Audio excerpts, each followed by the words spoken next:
Hello and welcome to the show. We start this week's Canyon Rally with a legendary car. The Audi Quattro has come to Beam, and naturally the first place you must take it is to do some rallying. Now this isn't a crazy, Group B spec version or a crazy hill climb one. This is much more of a normal road-going car, and sometimes it is nice to have just the normal road-going car to mess around with, and in this case to try and race. There is still a fair amount of speed. No, it's not going as quick as some of the hill climb cars have, etc., but still up towards 90 miles an hour for the crest at turn 1. The getting slowed down bit, though, not quite so not quite so easy.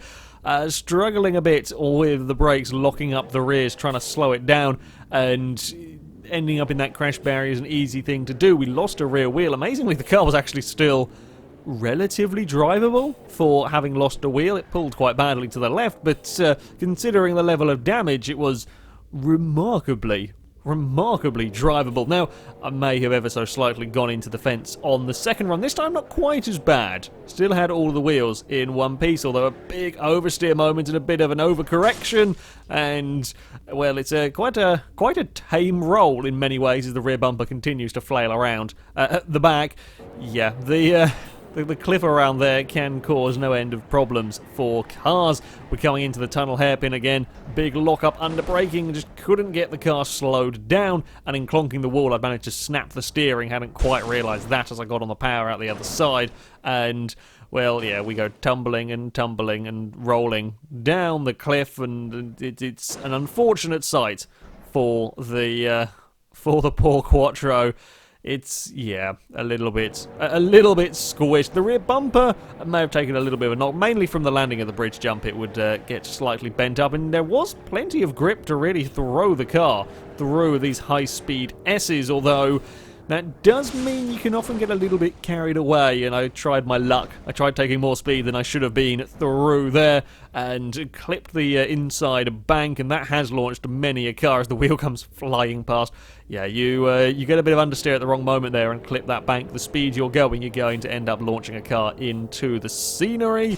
The bridge jump was not always the friendliest either on the landings. I thought I got away with it, but again, it was a snapped steering that would see us off. I pulled the car up in time, only to kind of manage to have it perfectly placed to roll down the hill. Unfortunately, that roll would kill the engine completely. However, it didn't take too long to get a clean run out of this vehicle.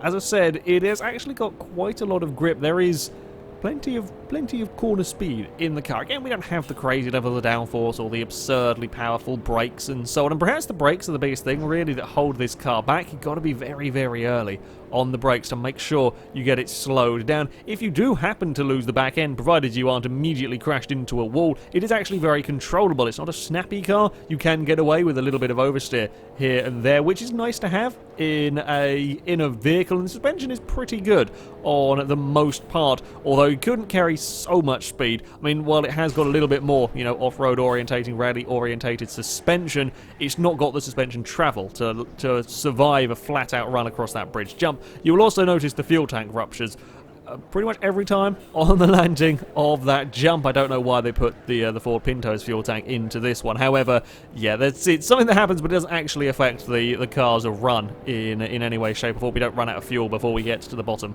of the course. Again, it's a long break into the tunnel hairpin, but we do get the car stopped, and as we come out the other side, it's still carrying pretty decent speed as we run down the hill now, using all of the power that we have available. No, it hasn't got 1,800 horsepower, but it has got enough power to propel it up towards the 120 mile an hour mark, which is good, and it survives the bumps on the inside very, very well. Get a little bit caught out on the dirt, but do manage to get away with it as we accelerate up towards the finish line, and it's 111 miles an hour and relatively controlled around the final corner. Unfortunately, locked the rear brakes as I went to get slowed down, and then we have a big spin.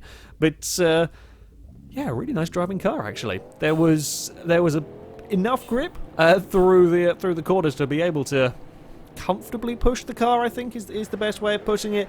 There was not too many surprises. I was seeing if we could do some nice all-wheel drive celebratory donuts, but The answer to that was no. It was celebratory driving around in a circle. Didn't quite go to plan with the Quattro. The only damage from the run, a little bit of a buckled up front bumper from the bridge jump. Our next car is a rather crazy one. Yes, it is the flip car from GTA 5. I was really surprised to see this one turn up in Beam. However, we're not going to be using it for launching cars. Instead, we are going to be, well, racing it. Because when you give me a silly car, I have to try and do a sensible thing with it, and a sensible car, silly thing. So, yeah, I was going to have to try and race this vehicle. There is a decent amount of power. The in-game speedo is actually wildly off with this car. I wonder if it's something to do with the massive, massive rear wheels.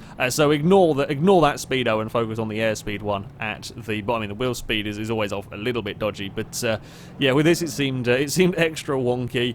Things were going relatively well on this opening run. We hadn't ploughed into the wall at turn 2, which is generally always a helpful sign. As we came across the bridge jump, I wasn't really sure what we could do. Speed-wise, we bounce around. Unfortunately, then things go all a little bit peculiar. As we kind of hit the ground, the car suddenly gets spun around or gets twisted through no real fault of my own. And that rather confused me on this opening run, and it would become a rather recurring theme with this vehicle. Should you stray off the tarmac, the car digs in, and in this case goes for a full complete spin. Doesn't damage the car per se, but you know that's going to ruin your run.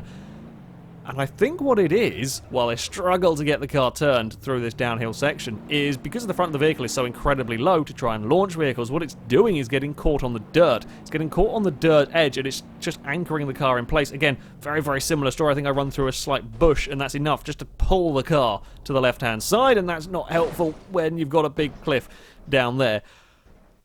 And that is a new difficulty to have to deal with. Because the front of the vehicle is so incredibly, incredibly low, and as it digs into the dirt, the car's going to go round, so you cannot get away with anything in this vehicle. You just simply can't touch the dirt. Otherwise, you're going to get in a lot of trouble. Through here, I just about sneakily get away with it. This time it's losing the back end, although you see when I do actually spin out again, once we hit the dirt, the car gets tipped even further sideways. There are kind of a couple of places where you could get away with running across the dirt, but I was never confident and never sure where I could, so the better advice was just to avoid it. After one of many spins on the dirt section, I thought, bugger it, I'll carry on trying to learn a little bit more of the track. Unfortunately for me, I didn't have enough speed to get across the bridge jump cleanly, and that meant we went for quite a spectacular roll, managing to lose our mighty wing and bending up something in the steering. As far as a vehicle goes to drive, it wasn't too bad. The brakes weren't great on it. As we tried to get it slowed down into the tunnel hairpin, it wouldn't work. End up bumping into the rock face, and as that breaks and sort of snaps the front of the car about, it gets, well, lifted up as a peculiar angle. It did take a little while to get the hang of driving this car. There were many almost identical accidents with just ever so slightly sticking the nose across some dirt and spinning out. Wasn't a huge amount in the way of spectacular crashes with this car at all. It was just, annoying little spins. As I was saying, brakes aren't amazing on this, but they equally aren't the worst that I've had to deal with. And while it was struggling to get stopped in a couple of places, it wasn't locking up the rears, which is easier to deal with, at least. The bigger problem, though, is almost the lack of aggression that you can take with this car. You can't throw it across any of the dirt because you don't really know when it's going to spin, where on the course it's going to spin. So I have to be very, very careful with running it across those, and just got to slow down a bit more for the turns. You've just got to be more mindful because I can't get away with it.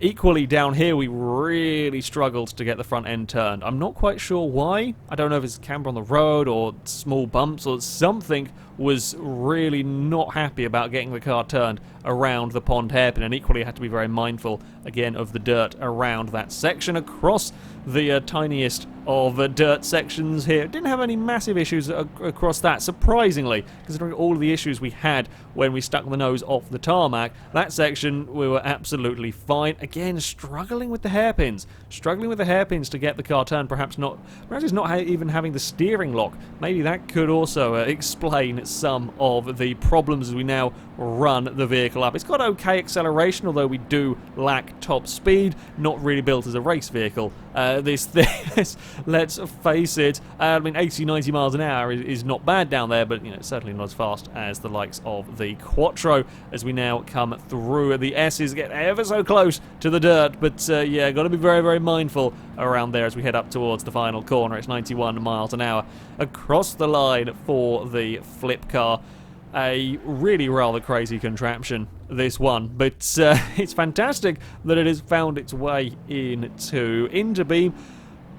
Aside from the spinning out as soon as you touch the verge, essentially, it actually wasn't too terrible. I thought we might have a lot more issues trying to race a car like this down the side of the mountain there, but yeah, really wasn't too awful in this, which is always nice. Always nice when a car surprises you, even if there was a lack of massively spectacular crashes from this one. Just plenty of times very low speed spin outs. Our final car is another one that I was very excited to see a mod for. A Volvo 242 rally car has come to Beam. Looks absolutely fantastic, and it's great that these latest two mods that I've been playing around with, while the flip car uses a V8 that's been in Beam for just about ever, this and the Audi both have custom engines with their own sound files, which is nice to get a different noise going on. The V8 engine noise that comes in almost every car and most mods for Beam, while it's not a bad engine, it gets a little bit dull after a while. So it's nice to have some new vehicles, new sounds out there. The Volvo was a fantastic car to drive. This one absolutely incredible to go racing with. It's not the most powerful, it's a little bit slower than the Quattro in terms of acceleration and straight line speed. I was curious to see what the suspension could do being a rally based vehicle, and pretty good across the bridge jump, although on this initial run we did end up losing the exhaust. The exhaust did fall off further down the course, although we made it a long way on our opening and attempt, and I was really seeing what the Volvo could do at this stage, and I might have tried a little bit too much speed. While the Volvo is an excellent car to drive, it is a little bit more oversteery than the Quattro, and I thought I could get away with more speed in those final S's than I could. A big oversteer moment would cost me quite dearly. It's a little bit rough on the landing of the bridge jump, and this time out I couldn't quite get it slowed down. A little too late on the brakes. It's certainly a commonplace. I haven't seen too many cars fling off there today. However, it is a commonplace, especially with a very, very nasty braking zone. It's downhill and bumpy, can catch cars out, and when you're pushing to see what a good handling car can do, quite easy to get a little bit late on the brakes. More sideways stuff from the Volvo. At the end of the day, just pushed it a little too hard and ending up in a rock. In all honesty, I said the Quattro was very, very good at not being twitchy and having faith in the car that you can really attack the course, and it was a similar story with this Volvo. It was more oversteery, being a rear-wheel drive rally car. However, even when it did go sideways, most of the time you could get away with it. Sometimes you were going a bit too fast and asking a bit too much of it, and that's when you end up in a rock. The vehicle was actually still working, as any good Volvo should. Even after a humongous crash, the car is still good to go, and the front wheel is at all sorts of wonky angles, but it did still technically make the finish, although of course I want to go a little bit faster. Now, I was being quite brave across the bridge jump. Unfortunately, occasionally that got the better of me. With a bit too heavier a landing and a bounce onto our side, we skidded down the road before, well, kind of being eaten by a signpost. Volvo's still working. We've lost a wheel, but the Volvo is still working. Unfortunately, the sign has wedged it. Not killed it, just got it, a little bit stuck. This one, much like the Quattro, was not too bad at all to get a decent run out of the vehicle, because it actually handles very, very nicely. It's incredibly responsive. Perhaps one of the most entertaining cars I have had to drive down this canyon. It really is that good to go racing with. It isn't the most powerful vehicle, mind, and you have got to bear in mind, being rear-wheel drive, we don't have quite the traction, the launch out of the corners that some of the other vehicles do have, the likes of the Quattro as well, do have. You can see fighting a little bit more oversteer, and it is, in all honesty, quite an oversteery car around here, but it's not uncontrollably oversteery, which is quite nice as we come up towards the bridge jump. It is a bit of a big bounce on the landing, but this time not getting launched up on to its side, yet the car slowed down for the pond hairpin, and it was nice to have a vehicle that actually turned in to a corner. It's quite a helpful trait, really. We can carry pretty good speed through and on the exit of that pond hairpin. A little bit of a awkward bounce across the dirt section, but nothing too terrible, although you can see that we are struggling a little bit for power. It's only up towards the high 80 miles an hour before getting on the brakes for this hairpin, although neatly enough around the hairpin as we now fire it downhill up towards these rather fast and nasty corners that had caught the Volvo out on a couple of occasions, up to 100 and about 8 miles an hour, so not the quickest. Decent enough speed, but not the quickest down that section. We are quite sideways through the first part of the S's. Do manage to regain my composure as we now run towards the finish line again, though it was 111 miles an hour across the line with the Quattro. It's only 95 across the line with the Volvo, and it is all brought under control without any massive problems. I think this might be the first episode in which all three cars, or certainly the first episode for a while, in which all three cars have crossed the finish line and none of them had a massive accident, which is also nice. Plus, added bonus of the Volvo being rear-wheel drive means that we can actually have some proper celebratory donuts. Rear-wheel drive, a sensible diff, and enough power to get some proper celebratory donuts on the go. And I think it is definitely worth doing some donuts with the car. It's certainly one of the most entertaining vehicles I've had to drive down the rally stage.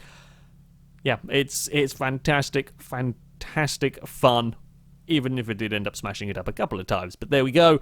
On to the times. It is the Audi Quattro that is the fastest of the lot. 139.2 will put it into 34th place. It goes quicker than the Countach rally car, the Night Snake, the H15 Vanster.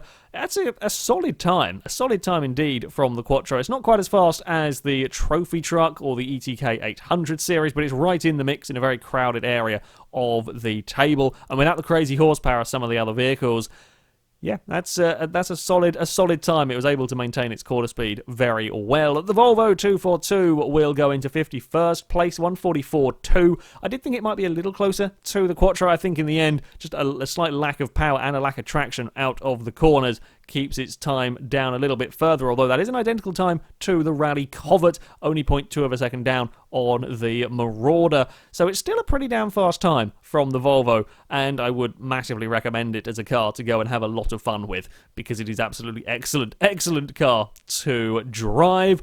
We find the flipped car a bit further down the table, a 157.7. It does beat the lead sled, the Pigeon GRX, and Toyota Corolla, for example, but its lack of power and the difficulties with the handling, the fact that you have to be so very cautious because you cannot get away with even slightly touching most of the dirt, keeps its time a relatively slow one, although it could have been a lot worse for such a crazy vehicle. However, that is going to be it for this video, guys. Thank you very much for watching. As ever, I shall put links to all of the mods I've used in the description, so you can download them, have a go with them yourself. But until next time, goodbye.